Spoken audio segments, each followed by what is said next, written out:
आज का हमारा टॉपिक होगा शेरशाह सूरी। इससे पहले हम लोग हुमायूं के बारे में पढ़े थे। हुमायूं के वीडियो में आप लोग पढ़े थे कि हुमायूं कैसे शेरशाह सूरी से पराजित हो जाता है कन्नौज और बिलग्राम के युद्ध में, चौसा के युद्ध में, फिर कन्नौज और बिलग्राम के युद्ध में, और उसका शासन समाप्त हो जाता है भारत से। और फिर से एक बार अफगान वंश की स्थापना शेरशाह सूरी के रूप में होती है, जिसका शासन आता है 1540 से 1545 तक। तो शेरशाह सूरी के बारे में डिटेल में हम जानेंगे आज। कहानी के माध्यम से आपको समझाने का कोशिश करेंगे। इसमें जो भी बताया जाएगा इससे एक फिगर जो है आपके दिमाग में बन जाएगा, और इसके बाद क्या है कि आप फिर बुक को जब पढ़ेंगे तो आप उसको कोरिलेट कर पाएंगे अच्छे से, और एक समझ आपको इसके बारे में, शेरशाह सूरी के बारे में आ जाएगी। तो आगे बढ़ते हैं हम लोग। शेरशाह सूरी 1540 से 1545। शेरशाह सूरी का जन्म के बारे में क्या है, शेरशाह सूरी के जन्म के बारे में इतिहासकारों में थोड़ा सा मतभेद है। मतभेद क्या है कि परमात्मा शरण के अनुसार शेरशाह सूरी का जन्म 1472 ईस्वी में हुआ। परमात्मा शरण के अनुसार क्या है, शेरशाह सूरी का जन्म जो हुआ वो 1472 में होता है, ठीक है। एवं डॉक्टर कांगो के अनुसार शेरशाह सूरी का जन्म जो है 1486 में। तो ये डेट अभी आपसे कभी नहीं पूछा जाएगा क्योंकि ये क्लियर नहीं है। तो आपको अगर इतिहासकार का अलग अलग नाम करके पूछा जाए कि परमात्मा शरण के अनुसार शेरशाह सूरी का जन्म कब हुआ था, तो 1472 ईस्वी को। और अगर पूछा जाए कि डॉक्टर कांगो के अनुसार शेरशाह सूरी का जन्म कब हुआ था, तो आप बता सकते हैं कि शेरशाह सूरी का जन्म जो है 1486 ईस्वी में हुआ था, ठीक है। शेरशाह सूरी के पिता का नाम हसन खां था और वो सासाराम के जमींदार थे। सासाराम के जागीरदार थे। सासाराम, फौजपुर एवं टांडा प्रदेश के जागीरदार थे शेरशाह सूरी के पिता हसन खां, ठीक है। तो इसके बारे में अब शेरशाह सूरी कौन था, कहां से आया, उसके पिताजी कौन थे, कहां से आए, तो इसका हम लोग डिटेल एक परिचय करेंगे शॉर्ट में। तो परिचय हम यहाँ लिखे हुए हैं, शेरशाह सूरी के बारे में परिचय।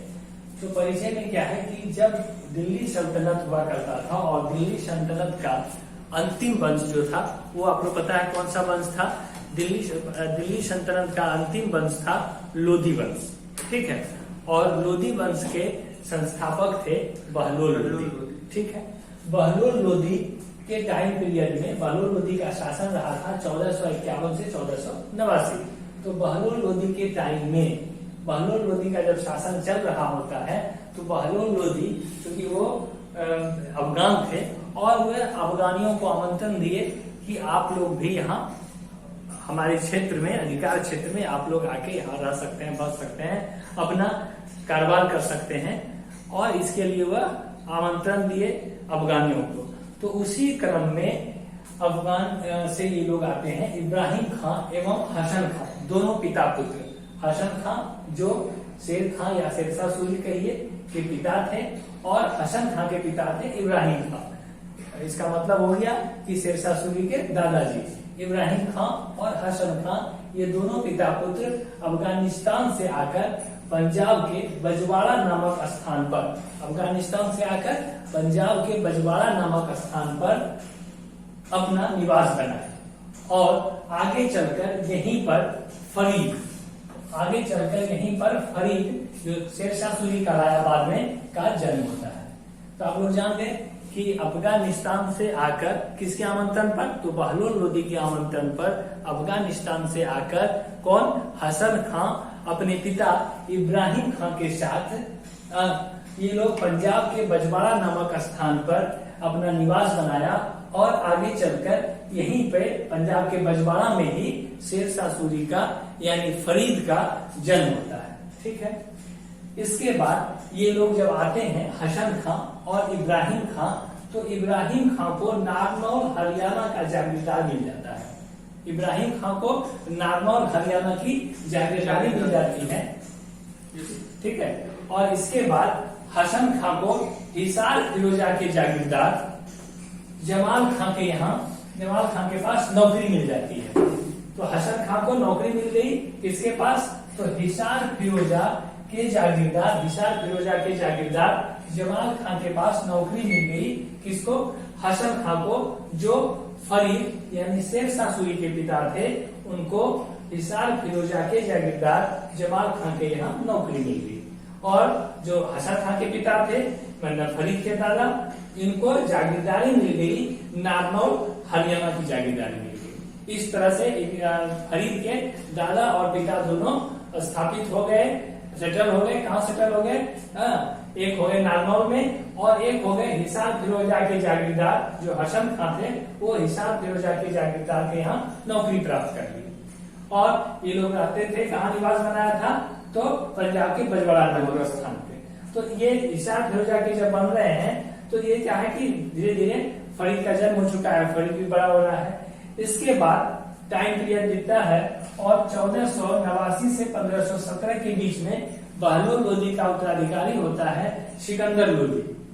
सिकंदर लोदी का शासन चल रहा होता है दिल्ली सल्तनत का। उस समय सिकंदर लोदी के टाइम पीरियड में क्या होता है कि जमाल खां को क्या हो जाता है, जमाल खां की पदोन्नति कहिए या जमाल खां को एक तरह का प्रमोशन मिल जाता है और जमाल खां को जौनपुर का सूबेदार नियुक्त कर दिया जाता है। किसके टाइम में? तो सिकंदर लोदी के टाइम में जमाल खां को जौनपुर का सूबेदार नियुक्त कर दिया गया। अतः जमाल खान ने अपने वफादार जो हसन खां थे उसको अपने ही साथ कहाँ ले आए? तो जौनपुर लेके चले आए। क्लियर? तो आप लोग यहीं से समझ गए कि अफगानिस्तान से आए। कैसे आए? तो बहलोल लोदी के आमंत्रण पे। कौन आए? इब्राहिम खां और हसन खां, दोनों पिता पुत्र। पंजाब के बजवाड़ा नामक स्थान पर निवास बनाया। इसके बाद दोनों अपना नौकरी के तलाश में लगे। तो इब्राहिम खां को नारनौल की जागीरदारी मिल गई और हसन खां को हिसार फिरोजा के जागीरदार जमाल खां के पास नौकरी मिल गई। इस तरह से दोनों सेटल हो गए और इसी बीच जन्म होता है फरीद का, जो आगे चल के शेरशाह सूरी बनेगा। ठीक है। इसके बाद टाइम पीरियड बदल जाता है और बहलोल लोदी के बाद आ जाता है सिकंदर लोदी का कार्यकाल। और सिकंदर लोदी के कार्यकाल में पदोन्नति हो जाती है जमाल खां की और जमाल खां सूबेदार बन जाता है जौनपुर का। और जौनपुर का सूबेदार बन जाने के बाद क्या होता है कि जमाल खां अपने साथ अपने वफादार हसन खां को लेके चला आता है Jaunpur with family. It means कि फरीद के साथ होगा, हसन खां के साथ। तो अपने पुत्र फरीद को लेके हसन खां कहाँ आ जाता है? अपने परिवार के साथ जौनपुर आ जाता है। और जौनपुर आ जाने के बाद क्या होता है कि जमाल खां इसको हसन खां को सूबेदार नियुक्त कर देता है। कहाँ का? जो हम पहले बताए थे, सासाराम, पासपुर एवं कांगड़ा के जागीरदार नियुक्त कर दिए जाते हैं हसन खां। और अब फरीद कहाँ पहुंच जाता है? सासाराम पहुंच जाता है। तो फरीद जो है इस तरह से पहुंच जाता है बजवाड़ा, पंजाब के बजवाड़ा नामक स्थान से वो धीरे धीरे जौनपुर और जौनपुर से सासाराम, इस तरह से सासाराम पहुंच जाता है फरीद अपने पिता हसन खां के साथ। ठीक है।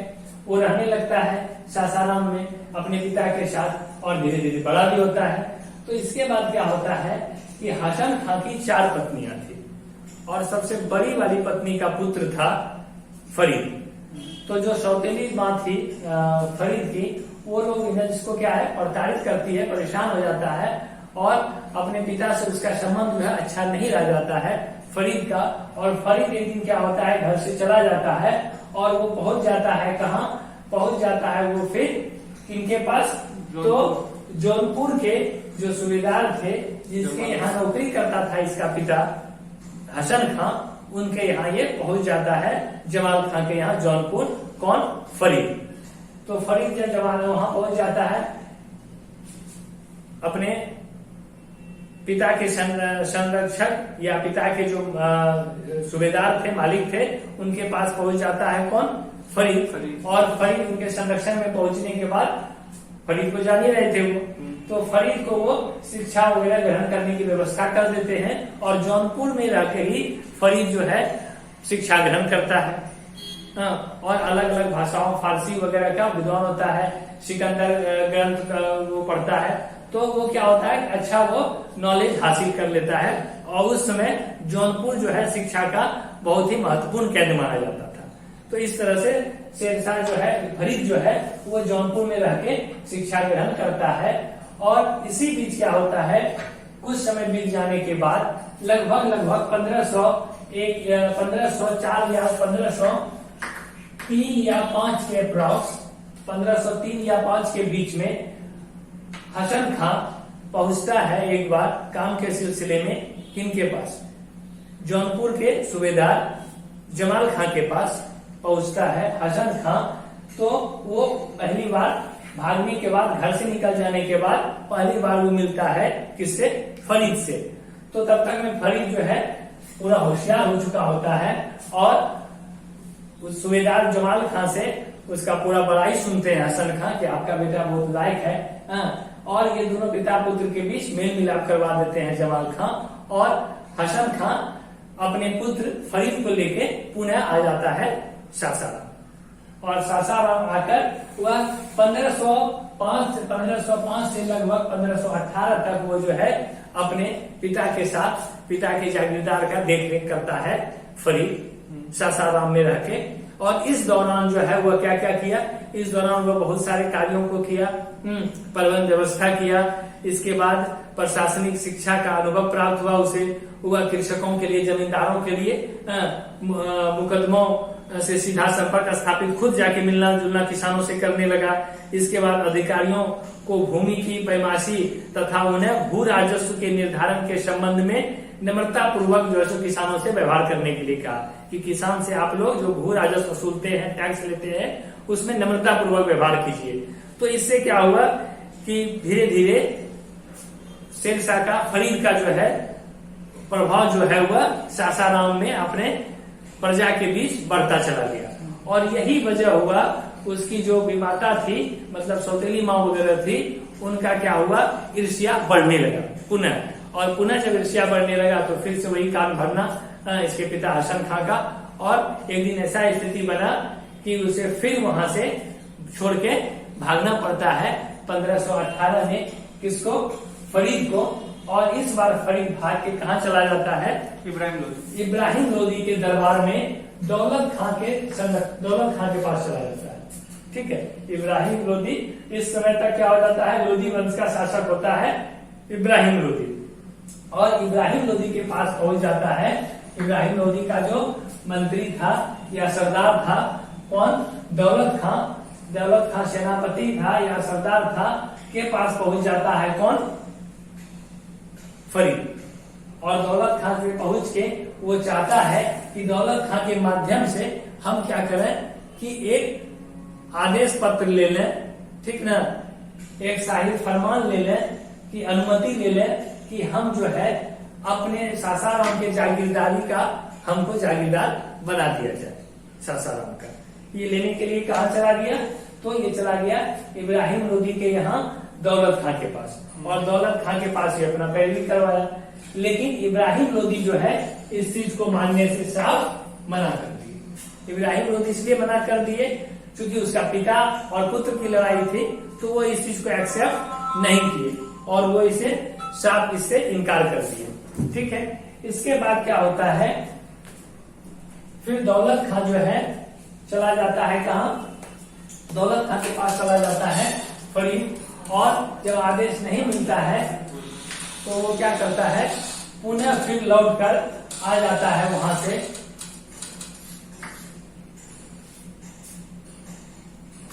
पुनः लौटकर आ जाता है और फिर इंतजार करने लगता है, इधर उधर भटकता है। और इसी बीच क्या होता है, फरीद के पिता हसन खां की मृत्यु हो जाती है। फरीद के पिता हसन खां की मृत्यु हो जाती है और फिर तुरंत वो वापस जाता है दौलत खां के पास। और इस बार जो है हसन खां की मृत्यु के बाद एक तो बड़ा पुत्र भी है फरीद, और जो हसन खां का प्रभाव था वो रहे नहीं। तो ऐसी स्थिति में इस बार इब्राहिम लोदी उसको शाही आदेश दे देते हैं कि अब तुम ही जो है वहां का जागीरदार हो सासाराम का। और इसके बाद क्या करता है, फरीद चला आता है सासाराम उस आदेश पत्र को लेकर कि हम यहाँ का अब जागीरदार हैं। लेकिन उसके सौतेले भाई वगैरह जो है इस चीज को मानने से साफ मना कर देता है और वह उसको एक्सेप्ट नहीं करता है, वहां का और बाकी सरदार वगैरह।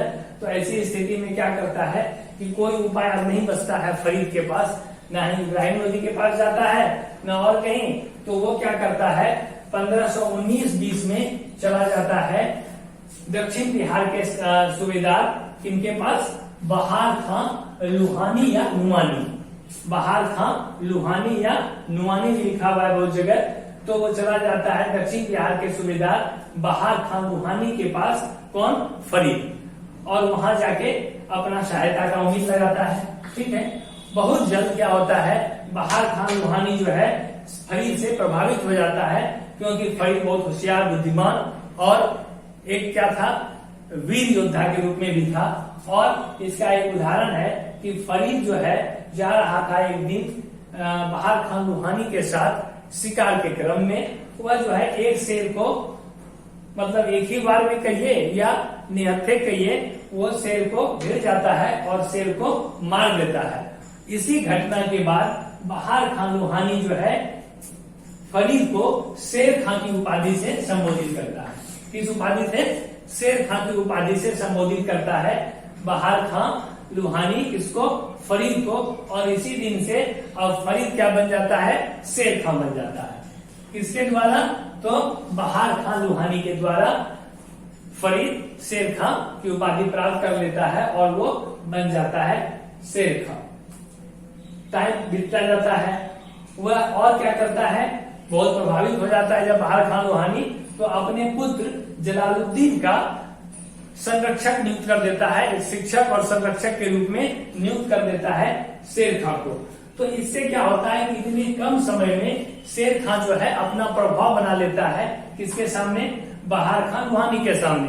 तो यह देख, और जो अफगान सरदार वगैरह है वो क्या है, उससे ईर्ष्या करने लगता है, इसके खिलाफ षड्यंत्र करने लगता है।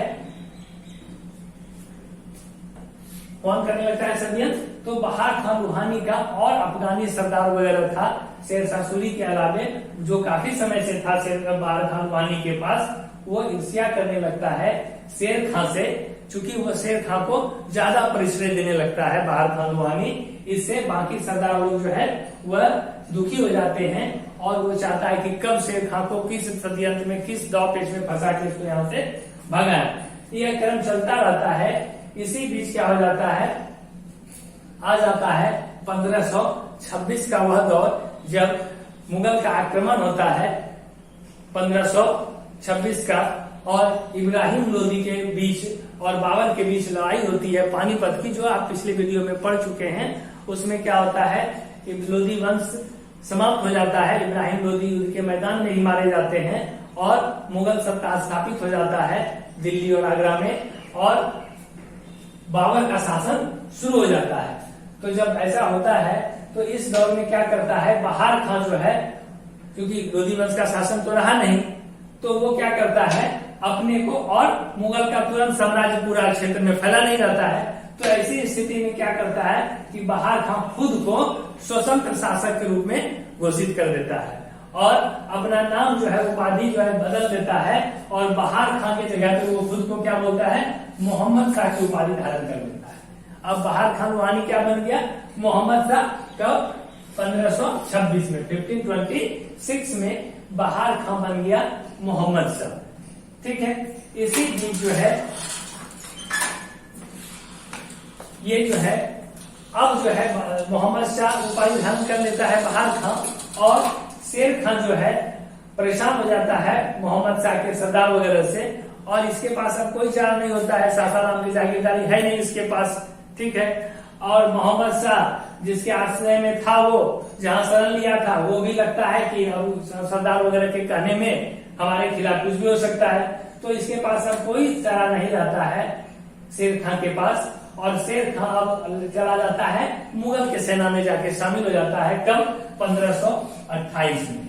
और मुगल की सेना में शामिल होने के बाद शेर खां और बाबर के बीच, शेर खां जो है बाबर की सेना में शामिल होने के बाद 1528 में बाबर जो युद्ध लड़ता है चंदेरी का, मेदिनी राय और बाबर के बीच, उस युद्ध में शेर खां भी भाग ले रहा होता है। किसके तरफ से?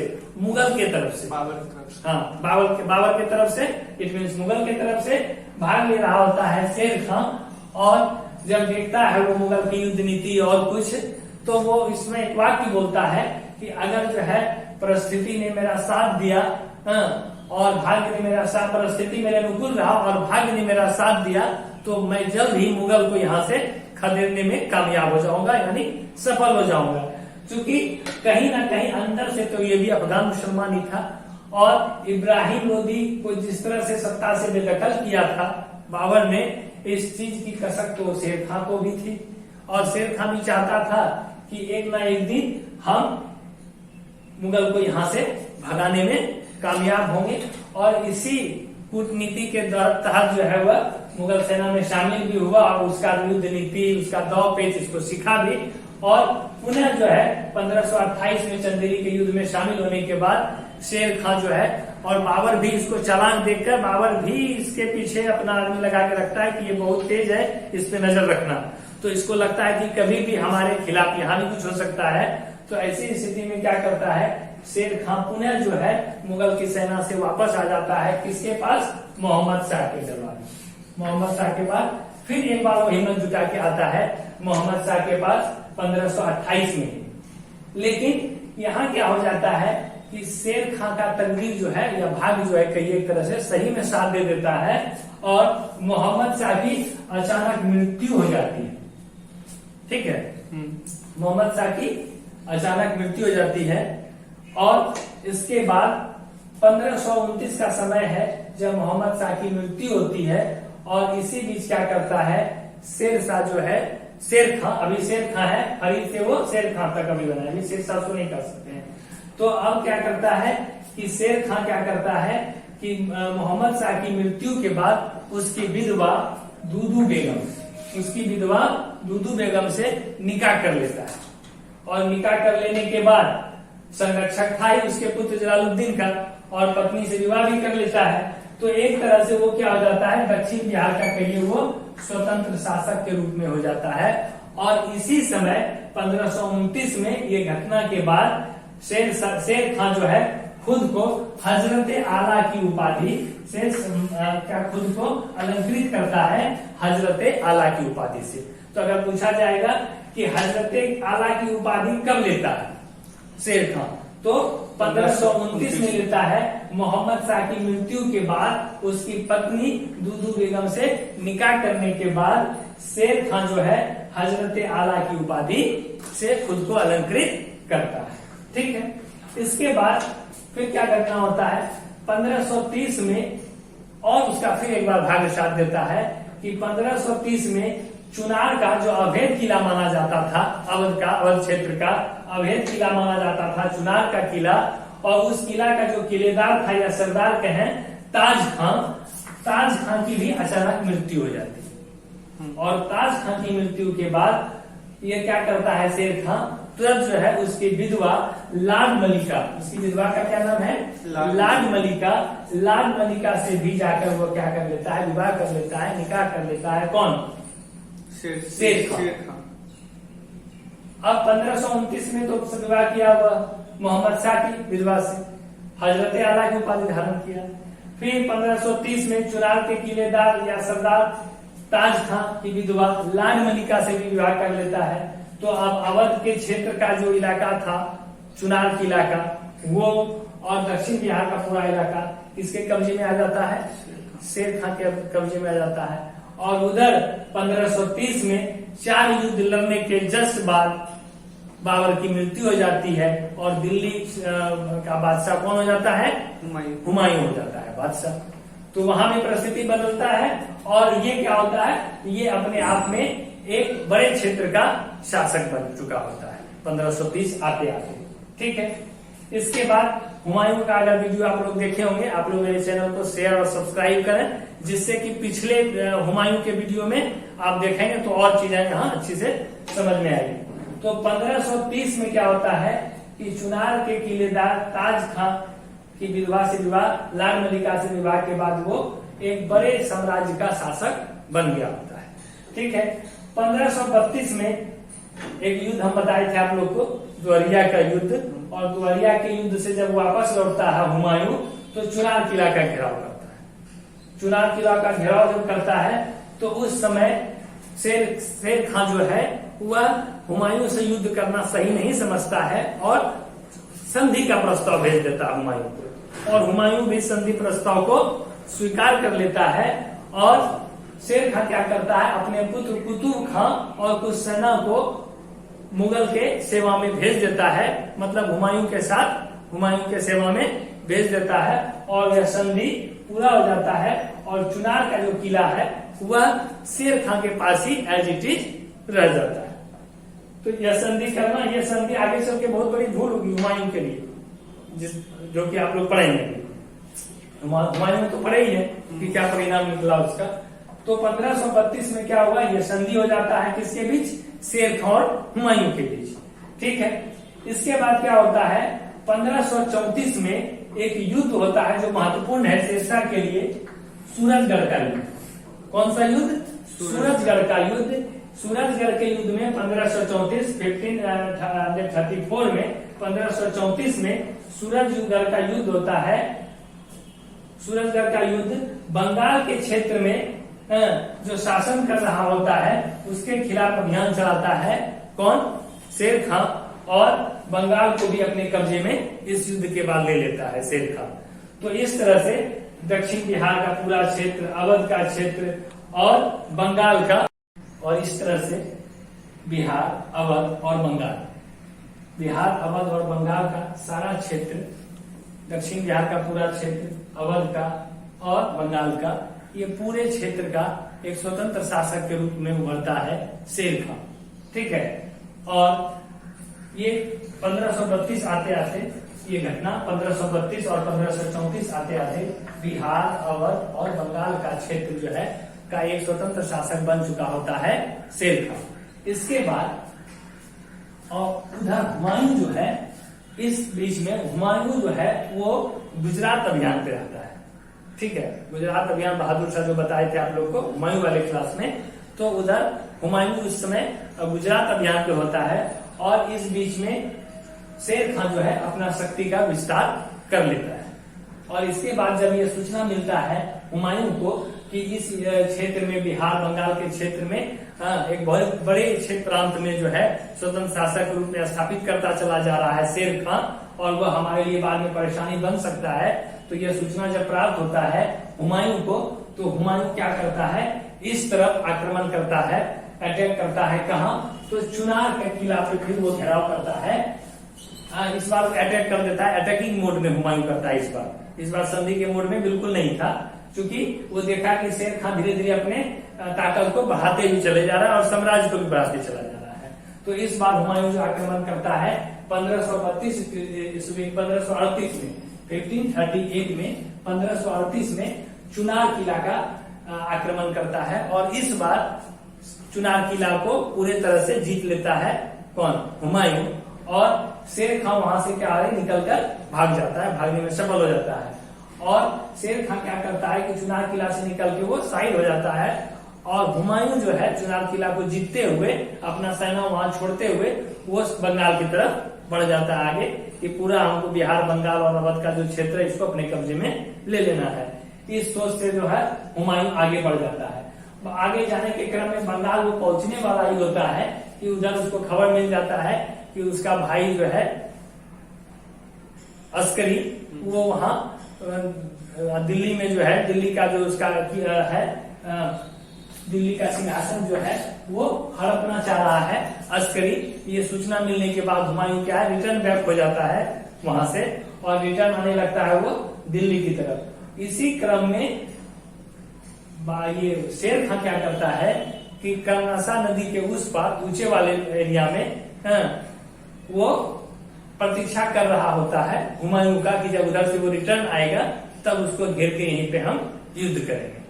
और वही होता है, हुमायूं इधर से जा रहा होता है, उधर देखता है कि शेर खां पूरे सेना के साथ, दलबल के साथ खड़ा है, तो हुमायूं क्या है, इधर ही रुक जाता है। और हुमायूं को यहाँ की भौगोलिक स्थिति का पता नहीं होता है, और वो जिस क्षेत्र में रुकता है, जिस क्षेत्र में अपना टेंट वगैरह लगाता है, शिविर बनाता है, वो मैदानी इलाका है, लेकिन बारिश में वहां पे पानी आ जाता है, ठीक है। तो वो पता नहीं था हुमायूं को, और ये शेर खां तो इस चीज को भली भांति जान रहा था। तो शेर खां जो इंतजार करने लगा कि जैसे बारिश का बाढ़ आए हम उसी समय सही समय देख के अटैक कर देंगे। तो उस पहले क्या है कि ना शेर खां अटैक करता है और हुमायूं सोचता है कि जब वो नहीं कर रहा है तो हम भी रुके हुए हैं, हुमायूं रुका रहता है। और इसी बीच सोची समझी रणनीति के तहत क्या होता है, एक दिन पानी घुसता है बाढ़ का और हुमायूं के सेना में भगदड़ मचता है और उधर से शेर खां अटैक कर देता है, जो हुमायूं की वीडियो में पढ़े भी आप लोग, लेकिन फिर से रिपीट कर देते हैं। तो उस युद्ध को बोला जाता है चौसा का युद्ध। कौन सा युद्ध? चौसा का युद्ध 1539 में।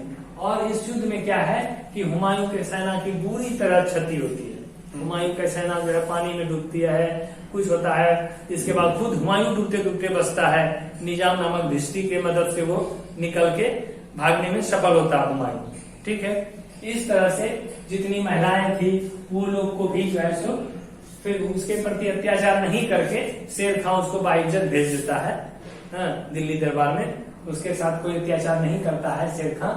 और फिर जो है वो कन्नौज ये हुमायूं का पीछा करते हुए शेर खां जो है आगे बढ़ता है। और इसी जो है चौसा के युद्ध के बाद शेर खां जो है खुद को शेरशाह की उपाधि से अलंकृत करता है। तो यही इसी चौसा युद्ध के विजय के बाद वो बन जाता है शेरशाह सूरी। फरीद से बनता है शेर खां बहार खां रूहानी के द्वारा। और चौसा विजय के बाद और फिर हजरत आला बनता है कब? तो 1529 में मोहम्मद शाह की विधवा से विवाह के बाद हजरत आला को उपाधि धारण करता है। फरीद से शेर खां के बाद हजरत आला, और हजरत आला के बाद चौसा विजय के बाद शेरशाह सूरी। और इसके बाद उसका मनोबल पूरा बढ़ा हुआ होता है शेर खां का, और उस बढ़े हुए मनोबल से वो फिर उसका पीछा करते हुए आगे बढ़ता है। और 1540 में युद्ध होता है, कन्नौज या बिलग्राम युद्ध के नाम से जाना जाता है। और इस युद्ध के बाद हुमायूं पूरी तरह से भारत के सत्ता से बेदखल हो जाता है और उसको यहाँ से भागना पड़ता है। इसके बाद 10 जून 1540 को इस तरह से आगरा में राज्याभिषेक होता है शेरशाह सूरी का। और भारत में पुनः एक बार अफगान वंश, जिसे सूरवंश के नाम से जाना गया, की स्थापना ये शेर खां के द्वारा, शेरशाह सूरी के द्वारा कर दी जाती है। और अब कौन हो जाता है? सूरवंश का शासक हो जाता है शेरशाह सूरी। तो फिर से वो अफगान वंश स्थापित कर देता है, शेरशाह सूरवंश के नाम से खुद को स्थापित करता है शेरशाह सूरी। और उसका राज्याभिषेक आगरा में 10 जून 1540 को होता है। इसके बाद अब है कि शेरशाह सूरी जब दिल्ली के गद्दी पे बैठ गया, आगरा की गद्दी पे बैठ गया, तो अब शेरशाह सूरी का क्या अभियान रहा? तो शेरशाह का देख रहे हैं टाइम पीरियड ज्यादा रहा नहीं, 1540 से 1545। और सूरवंश का अगर देखें तो 1540 से 1555, 1540 से 55 ये हो गया सूरवंश।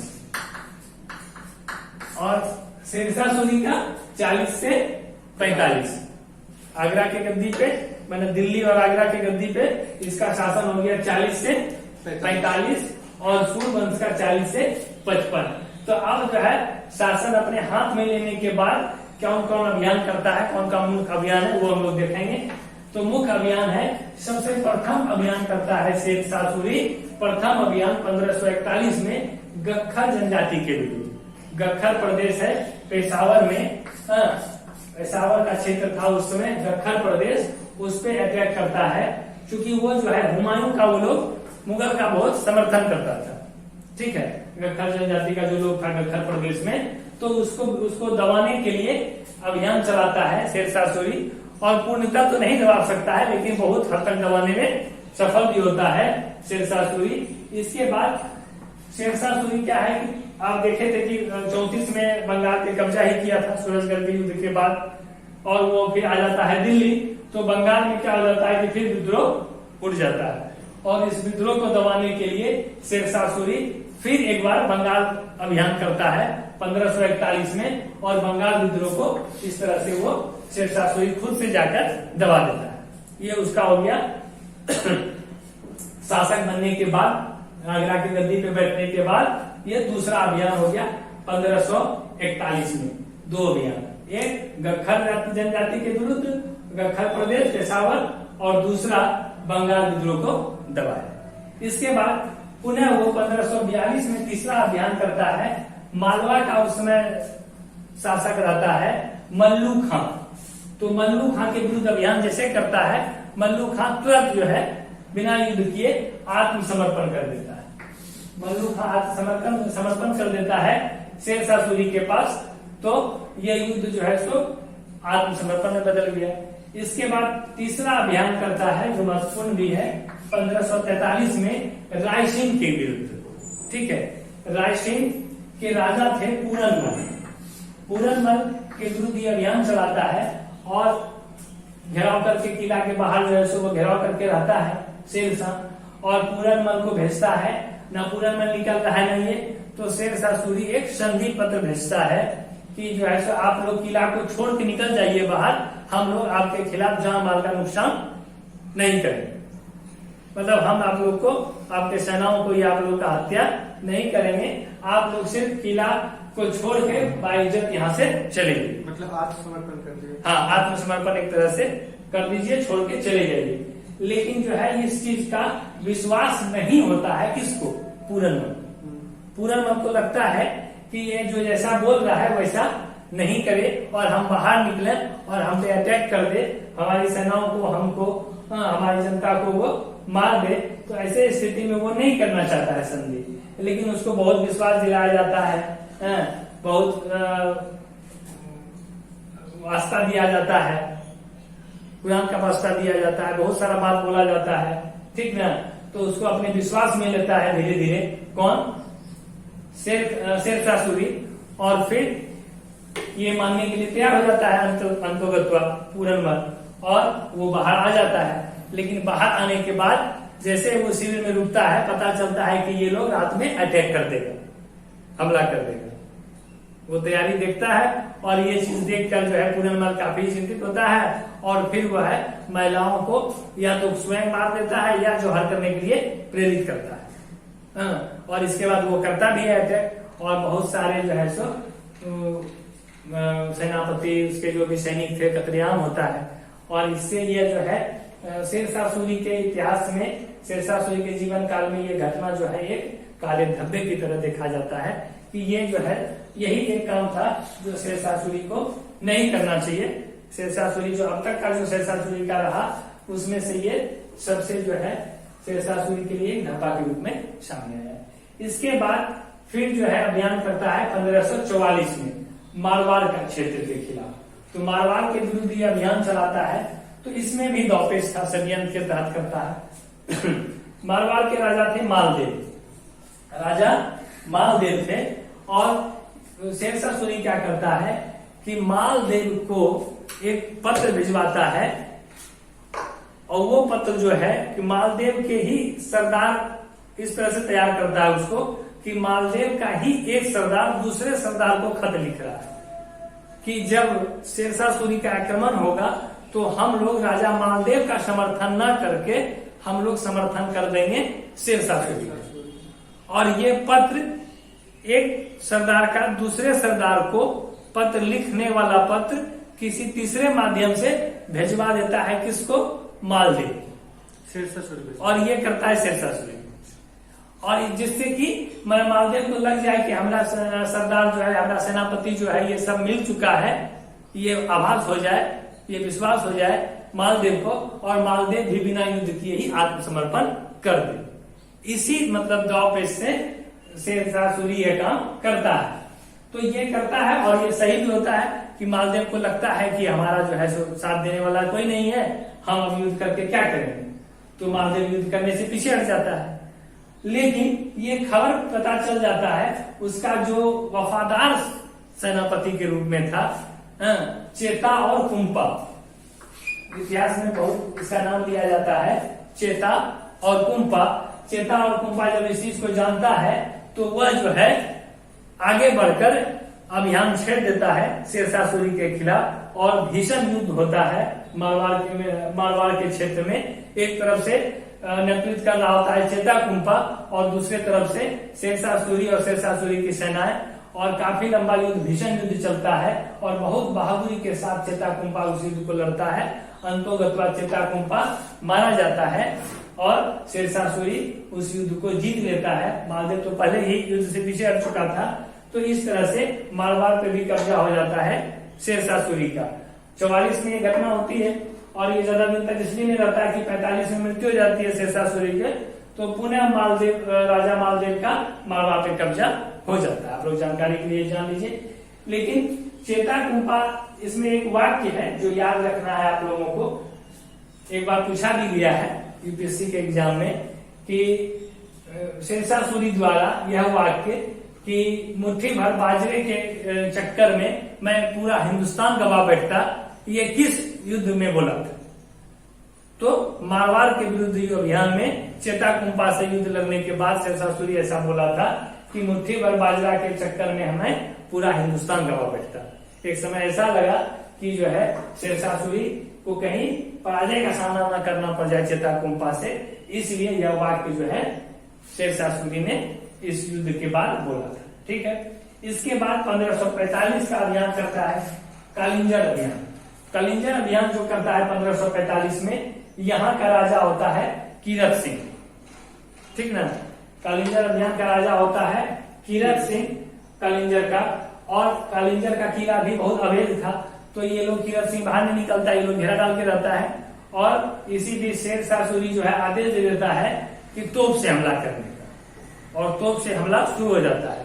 और उसी में से एक गोला क्या है कि कालिंजर के किले के दीवार से टकरा के और आ जाता है शेरशाह सूरी जहां पे खड़ा था, बगल में बारूद का ढेर था, वहां आके गोला गिरता है और उसके वजह से शेरशाह सूरी जो है बुरी तरह से जख्मी हो जाता है और उधर किला गिर भी जाता है और वो लोग अटैक कर भी देता है। जैसे ये सूचना कहा गया है कि जैसे ये सूचना मिलता है, कोई आके उसका गुप्तचर सूचना देता है कि हम लोग विजय प्राप्त कर लिए कालिंजर पे, और इधर शेरशाह सूरी की मृत्यु हो जाती है। तो इस तरह से शेरशाह सूरी का अंत हो जाता है। अब क्या है कि शेरशाह सूरी के कुछ महत्वपूर्ण कार्य हैं और शेरशाह सूरी के उत्तराधिकारी हैं। वो जो दूसरा वीडियो शेरशाह सूरी के उत्तराधिकारी से संबंधित होगा, उसमें पहले हम शेरशाह सूरी के कुछ कार्य को देख लेंगे और फिर उसके उत्तराधिकारी के बारे में देख लेंगे। तो आज का क्लास मेरा यहीं पे समाप्त हुआ शेरशाह सूरी से संबंधित। आप लोग इससे पहले हुमायूं का भी वीडियो देख लीजिएगा और फिर शेरशाह सूरी पार्ट 1, और अब जो है शेरशाह सूरी के उत्तराधिकारी पार्ट 2 में आप लोग को इसके कार्यों और शेरशाह सूरी के उत्तराधिकारी के बारे में जानकारी मिल जाएगी। धन्यवाद। अगले वीडियो का रिमाइंडर आप लोग को मिल जाए, इसके लिए चैनल को सब्सक्राइब कर दें और बेल आइकॉन को दबा दें, जिससे आने वाले आगे की सारी जानकारी वीडियो जो है आप लोग को मिल सके और आप लोग अच्छे से क्रमबद्ध तरीके से उसको देख पाए। धन्यवाद।